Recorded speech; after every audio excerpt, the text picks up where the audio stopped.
Hey everybody, we're here with Stephan Abbas, Olympic silver medalist. Thanks for the interview with us. He was just commentating on the NWCA wrestling tournament that we had out here. Great fundraiser for the sport of wrestling, trying to save wrestling in California.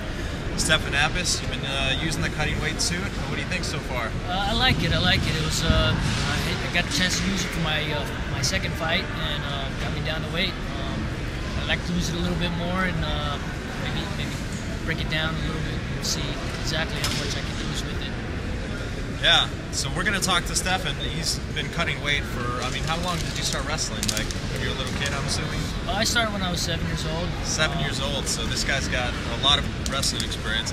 So how do you approach the process of cutting weight, and like how far out do you start cutting? Well, it really depends on how much weight you're cutting.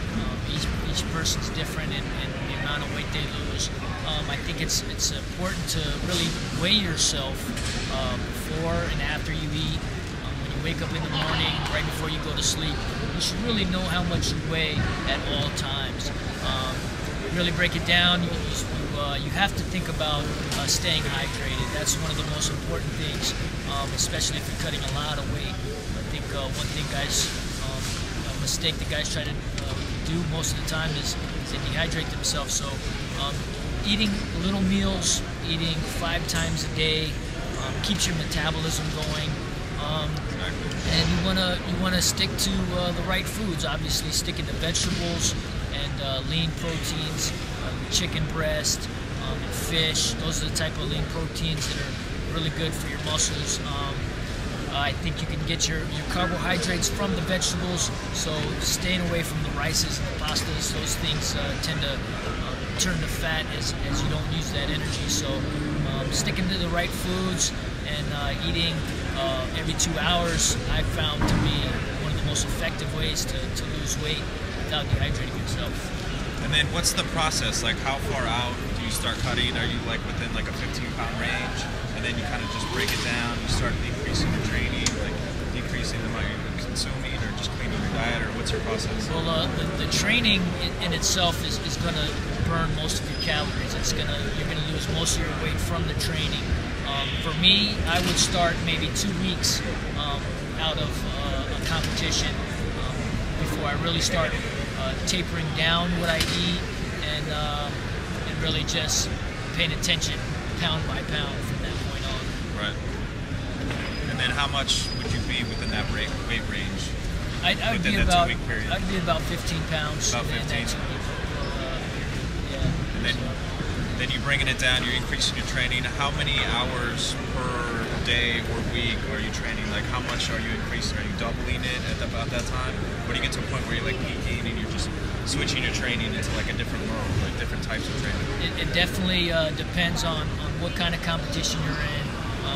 If you're really in getting into a big competition, then tapering down that last week is key. You don't want to burn out your body.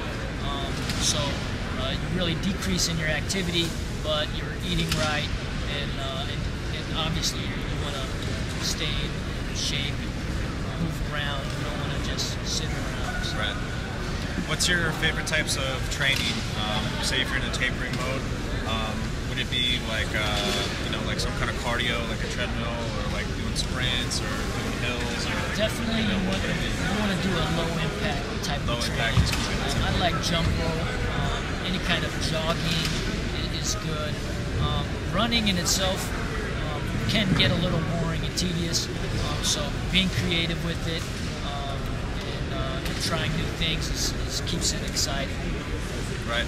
And then how about like when you start cutting the water, where are you usually at within that? And then when you actually using the sauna suit, what's that point? You want to be within like 5 pounds or 10 pounds, and breaking it off in chunks with the water weight. Like how do you approach that, and then how far out are you when you start to get to that part? Well, I think at about the 2-week mark is when you really start paying attention to how much you're training.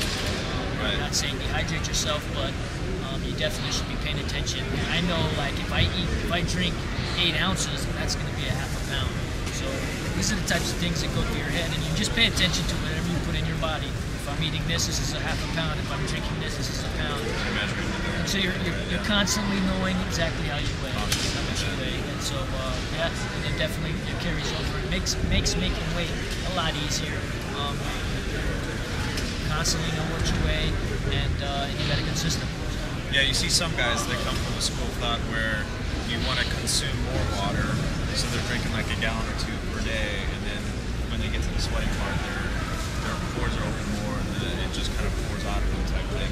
It seems like there's like a lot of different methods with it, but you say, you know, break it down, keep it simple throughout, and then as you increase your training, you're basically burning calories more so than losing water. Right, and it's different for everybody. Some guys lose a lot of water.